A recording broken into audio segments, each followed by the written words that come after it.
English ವಾಕ್ಯಗಳಲ್ಲಿ otherwise ಹೇಗೆ ಬಳಸಬೇಕು? English ವಾಕ್ಯಗಳಲ್ಲಿ otherwise ಹೇಗೆ ಬಳಸಬೇಕು?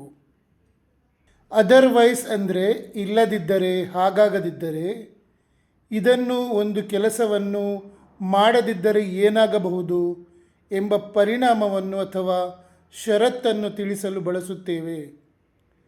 ಅದರ್ವೈಸ್ ಇಲ್ಲದಿದ್ದರೆ, ಹಾಗಾಗದಿದ್ದರೆ, ಒಂದು ಕೆಲಸವನ್ನು ಮಾಡದಿದ್ದರೆ ಏನಾಗಬಹುದು ಎಂಬ ಪರಿಣಾಮವನ್ನು ಅಥವಾ ಷರತ್ತನ್ನು ತಿಳಿಸಲು ಬಳಸುತ್ತೇವೆ.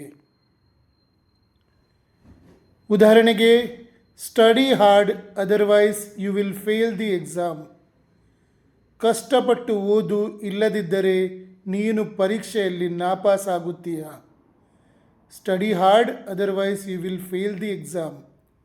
ಕಷ್ಟಪಟ್ಟು ಓದು, ಇಲ್ಲದಿದ್ದರೆ ನೀನು ಪರೀಕ್ಷೆಯಲ್ಲಿ ನಾಪಾಸಾಗುತ್ತೀಯ. Hurry up otherwise we will miss the train. ಬೇಗ ನಡೆ, ಇಲ್ಲದಿದ್ದರೆ ನಾವು ರೈಲನ್ನು ತಪ್ಪಿಸಿಕೊಳ್ಳುತ್ತೇವೆ. Hurry up otherwise we will miss the train. ಬೇಗ ನಡೆ, ಇಲ್ಲದಿದ್ದರೆ ನಾವು ರೈಲನ್ನು ತಪ್ಪಿಸಿಕೊಳ್ಳುತ್ತೇವೆ.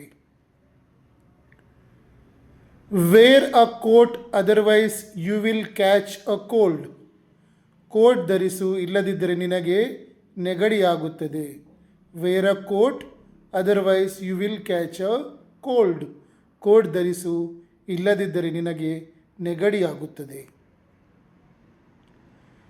You must pay the bill today otherwise they will cut the power. ನೀನು ಇಂದೇ ಬಿಲ್ ಪಾವತಿಸಬೇಕು, ಇಲ್ಲದಿದ್ದರೆ ಅವರು ವಿದ್ಯುತ್ ಸಂಪರ್ಕ ಕಡಿತಗೊಳಿಸುತ್ತಾರೆ. You must pay the bill today otherwise they will cut the power. ನೀನು ಇಂದೇ ಬಿಲ್ ಪಾವತಿಸಬೇಕು, ಇಲ್ಲದಿದ್ದರೆ ಅವರು ವಿದ್ಯುತ್ ಸಂಪರ್ಕ ಕಡಿತಗೊಳಿಸುತ್ತಾರೆ. Drive slowly otherwise you might have an accident. ನಿಧಾನವಾಗಿ ಚಾಲನೆ ಮಾಡು, ಇಲ್ಲದಿದ್ದರೆ ನಿನಗೆ ಅಪಘಾತವಾಗಬಹುದು. Drive slowly otherwise you might have an accident. ನಿಧಾನವಾಗಿ ಚಾಲನೆ ಮಾಡು, ಇಲ್ಲದಿದ್ದರೆ ನಿನಗೆ ಅಪಘಾತವಾಗಬಹುದು.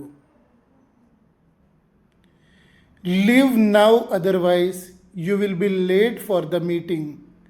ಈಗಲೇ ಹೊರಡು, ಇಲ್ಲದಿದ್ದರೆ ನೀನು ಸಭೆಗೆ ತಡವಾಗುತ್ತೀಯ. Leave now otherwise you will be late for the meeting. ಈಗಲೇ ಹೊರಡು, ಇಲ್ಲದಿದ್ದರೆ ನೀನು ಸಭೆಗೆ ತಡವಾಗುತ್ತೀಯ. Put the milk in the fridge otherwise it will go bad. ಹಾಲನ್ನು ಫ್ರಿಡ್ಜ್ನಲ್ಲಿ ಇಡು, ಇಲ್ಲದಿದ್ದರೆ ಅದು ಕೆಟ್ಟು ಹೋಗುತ್ತದೆ. Put the milk in the fridge otherwise it will go bad. ಹಾಲನ್ನು ಫ್ರಿಡ್ಜ್ನಲ್ಲಿ ಇಡು, ಇಲ್ಲದಿದ್ದರೆ ಅದು ಕೆಟ್ಟು ಹೋಗುತ್ತದೆ. ಕೆಟ್ಟು ಹೋಗುವುದಕ್ಕೆ ಸಾಮಾನ್ಯವಾಗಿ ಗೋ ಬ್ಯಾಡ್ ಅಂತಾರೆ. Give him the money otherwise he will file a complaint. ಅವನಿಗೆ ಹಣವನ್ನು ಕೊಡು, ಇಲ್ಲದಿದ್ದರೆ ಅವನು ದೂರು ನೀಡುತ್ತಾನೆ. Give him the money otherwise he will file a complaint.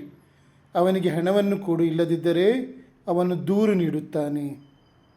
ನಿಮಗೆ ನನ್ನ ಟೀಚಿಂಗ್ ಮತ್ತು ರಿಸರ್ಚ್ ಇಷ್ಟವಾದಲ್ಲಿ ನನ್ನ ಪೇಜ್ ಫಾಲೋ ಮಾಡಿ ಮತ್ತು ಶೇರ್ ಮಾಡಿ. ಯಾರಿಗಾದರೂ 3 ತಿಂಗಳಲ್ಲಿ ಇಂಗ್ಲೀಷ್ ಮಾತನಾಡಲಿಕ್ಕೆ ಕಲಿಬೇಕು ಅಂತ ಇದ್ದರೆ ನನ್ನ ನಂಬರಿಗೆ ವಾಟ್ಸಪ್ ಮಾಡಿ.